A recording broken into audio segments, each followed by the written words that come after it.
राजद के नेता और बिहार विधानसभा में नेता प्रतिपक्ष तेजस्वी यादव ने आज से अपनी जोरदार बिहार अधिकार यात्रा की शुरुआत कर दी है, जो 20 सितंबर तक चलेगी।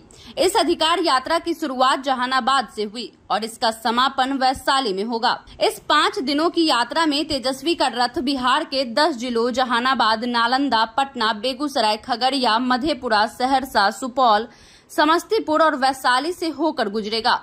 इस अभियान का उद्देश्य केवल पार्टी कार्यकर्ताओं को एकजुट करना नहीं है, बल्कि यह तेजस्वी यादव के लिए अपनी सियासी ताकत को मजबूती से प्रदर्शित करने का बड़ा अवसर भी माना जा रहा है। तेजस्वी यादव ने मीडिया से बातचीत में स्पष्ट किया कि उनकी यह यात्रा केवल जनहित और जनता के अधिकारों की लड़ाई है। उन्होंने कहा कि वे और कांग्रेस के राहुल गांधी एक पृष्ठ पर हैं, लेकिन सियासी गलियारों में चल रही अटकलों से अलग यह यात्रा उनकी सशक्त स्वतंत्र सोच को दर्शाती है।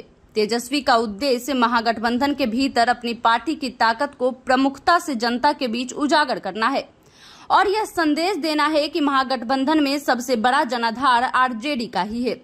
इसके साथ ही यह यात्रा कांग्रेस पर भी अप्रत्यक्ष दबाव बनाने का प्रयास मानी जा रही है, ताकि आगामी विधानसभा चुनाव में उन्हें मुख्यमंत्री पद का चेहरा घोषित किया जाए।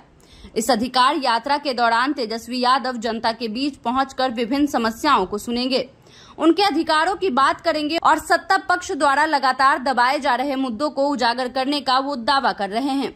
उन्होंने यह भी साफ किया कि यह अभियान किसी पार्टी विरोधी रैली से अलग है, बल्कि यह बिहार की जनता के साथ संवाद का एक माध्यम है। इसके अलावा प्रधानमंत्री नरेंद्र मोदी के सीमांचल दौरे के दौरान आरजेडी और कांग्रेस पर घुसपैठ को लेकर लगाए गए आरोपों का करारा जवाब भी तेजस्वी ने दिया और कहा कि जनता बदलाव चाहती है। राजनीतिक विशेषज्ञ मान रहे हैं कि यह यात्रा न केवल संगठनात्मक मजबूती की मिसाल बनेगी, बल्कि आगामी विधानसभा चुनाव में इसका बड़ा राजनीतिक प्रभाव देखने को मिलेगा।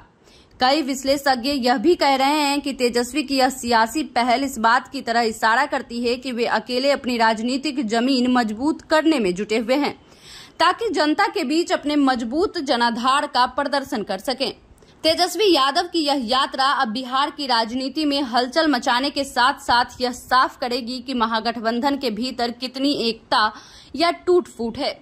आने वाले दिनों में यह देखना बेहद दिलचस्प होगा कि इस यात्रा का असर विधानसभा चुनाव 2025 पर कितना गहरा पड़ता है और क्या यह तेजस्वी यादव को बिहार का अगला मुख्यमंत्री बनाने में निर्णायक भूमिका निभाएगी या नहीं।